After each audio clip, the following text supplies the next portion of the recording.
Howdy, welcome back to the shop. Working on our welding machine cart a little bit here today. Beautiful spring day outside, sun's out, nice and warm, everything's nice. The world is a good place today. It is Friday, I think it's about the 1st of February, and we're getting ready to build some knobs for the drawers. For the welding machine cart. Now I'm not going to spend a fortune on drawer pulls or anything like that. We're just going to build some simple knobs with no lathe, wore out old ratty drill press, and a belt sander. That's about all the more you need to do this kind of stuff. No need to get fancy. We're not building a fine Swiss watch here. We're building something to use out in the shop. So let me kind of show you what I've been thinking about here and how things are going to work, I hope.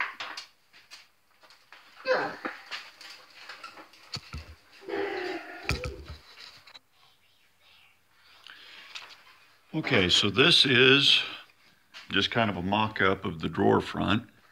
I think I'm going to build my drawers out of 1x4s for this thing, but this is just an old piece of plywood I had laying around that I sawed up into a drawer front.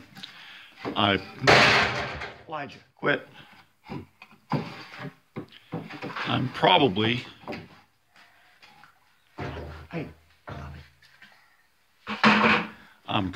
going to make these recessed up inside of the drawer when the drawer is fully shut, just to keep from getting hung up on the knob or getting extra sawdust and crud blowed up in the drawers. And these are pretty substantial knobs. They're that's a piece of 3/4, piece of 3/8, and then a piece of 3/8 on the front of it. And the reason being is I may want to open these with welding gloves on, so I don't want to be fumbling around. I want something I can get a hold of and something I can't really tear up too easy.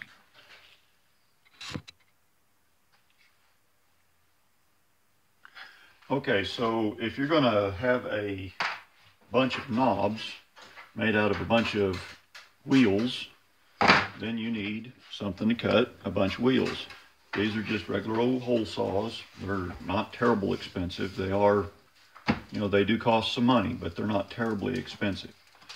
So anyway, this is kind of how I set up to cut all of these.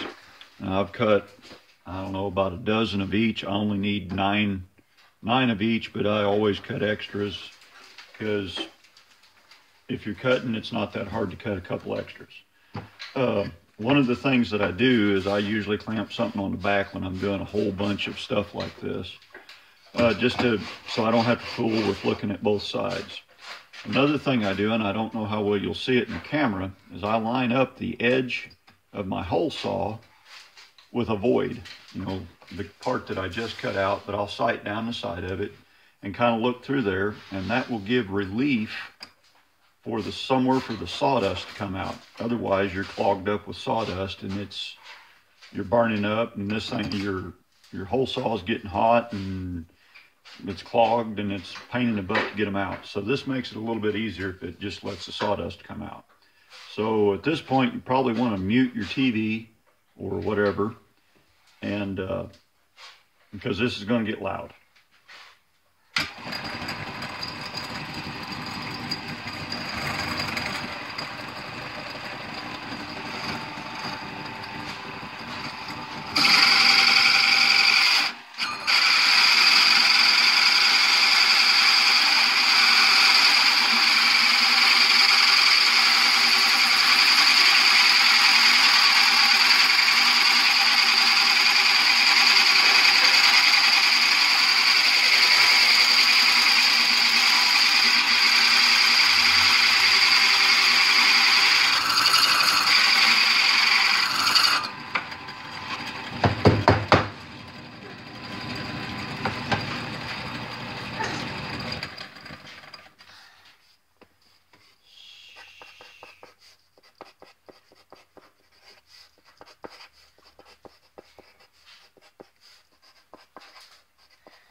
Okay, now I didn't cut all the way through. I stopped. I'll probably cut that side just a little bit deeper, but I'm going to stop about 1/8 of an inch from all the way through. And then I'm going to flip it over the other way. And by doing that, all I have to do is just pull the plug out of the bottom of the hole saw. It's not jammed way up in there where I've got to dig it out with a screw or a pick or a nail or something. So it makes it a lot easier to get them out that way. Muted.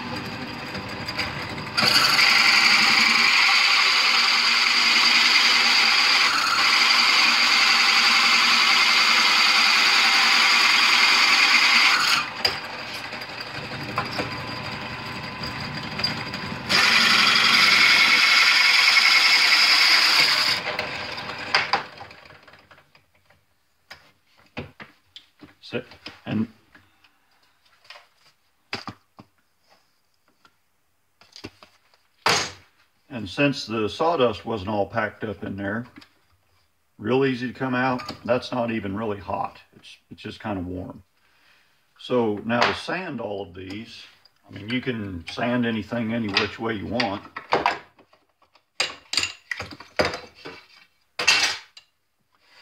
The easiest way I figured out how to sand these.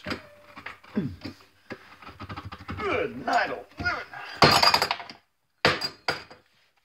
Is just take a bolt with the head cut off of it.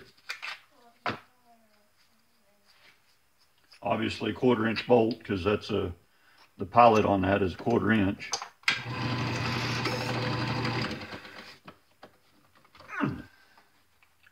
And just stack them up on there.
So there's all there is to that. Now, for you guys with the home game, I mean, you saw me stop that drill press with my hands. The belt's just flopping loose on there. I'm not really scared of this drill press ripping my arm off and beating me with it. But I did hold my sandpaper on the back side very gently and just pinch the edge of it. That way if something got a hold of it, it just ripped it out of my hands rather than rip my hand into it. You know, you really don't want to do anything stupid like rip off a finger. They don't grow back. Okay.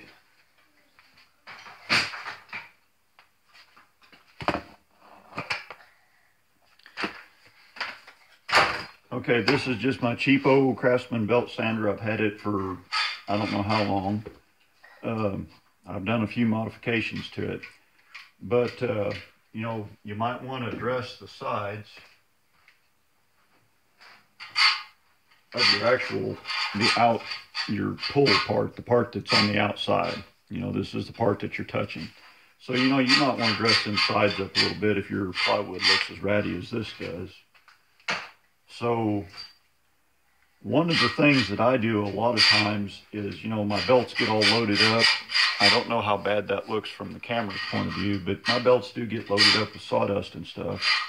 And you can just use an old boot, something with rubber soles. It's no army boot. But you can just use something, an old wore out boot, and it'll peel that old sawdust right out of that belt. I mean, it won't be brand new, but it'll be a whole lot better. And if you keep your belts clean, they will last a lot longer.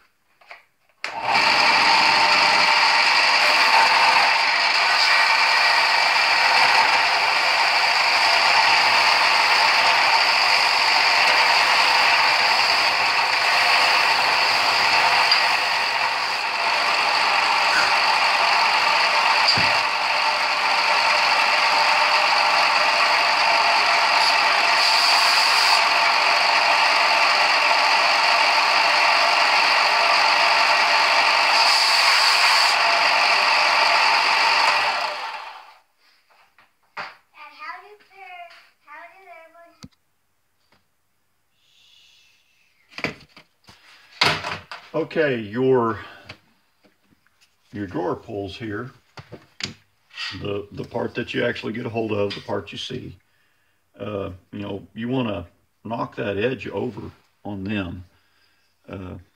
You're not always going to be handling this with welding gloves, and you know, this one I haven't sanded the edges at all, so it's still got the parting line where you sawed from this side and then sawed from that side, so there's a burr there. So this is how I sanded them. This here is just a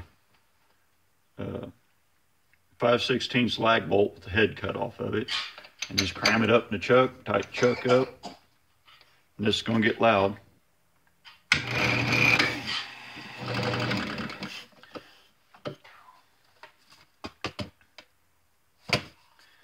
So you cram it up in the chuck, tighten chuck up, and you want something on the back side that's a little bit smaller. That way you've got clearance to get in there and sand. And then you just flip her on and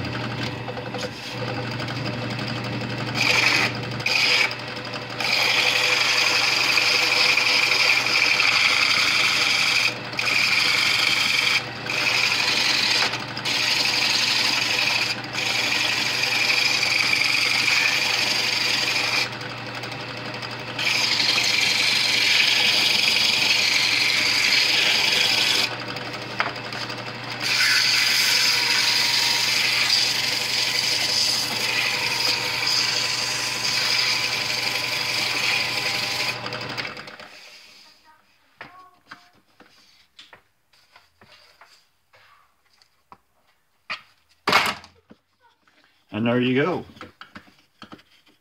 Just unscrew it off the bottom. If this was a reversible drill press, I'd just probably put it in reverse and spin it off the bottom. But now you've got it, it's nice and sanded and ready to go. No sharp edges. Now these look pretty good when you get them all done.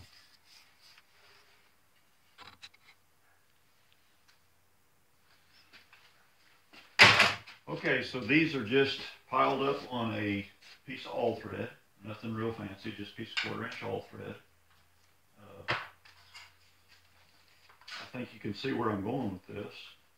If not, then, well, that's the whole reason I'm making these videos, is to show people the wrong way to do things. You don't have to alternate the direction of grain, but I kind of do. I just like to. I don't know why. But anyway, there they are stacked up, and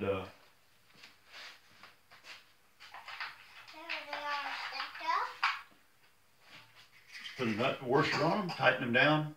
Don't really have to get wild about getting them tight, just snug. You know, you don't want to squeeze out all the glue. You just want to make it pull up. So tighten them down, and there you go. Wait a day and let the glue dry up. And once everything's dry, if you want to do any finish sanding, you just stick them back on the 5/16 piece of all thread that's stuck in the drill press. Sand them up. Zell. There you go. So yeah, there we go. So I hope everybody enjoyed this. I hope you learned something. If you got any questions, hey, that's what I'm here for, is to answer questions. Like, subscribe, tell your friends.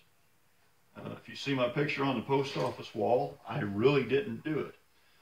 So we'll talk to y'all later. Y'all have a good one.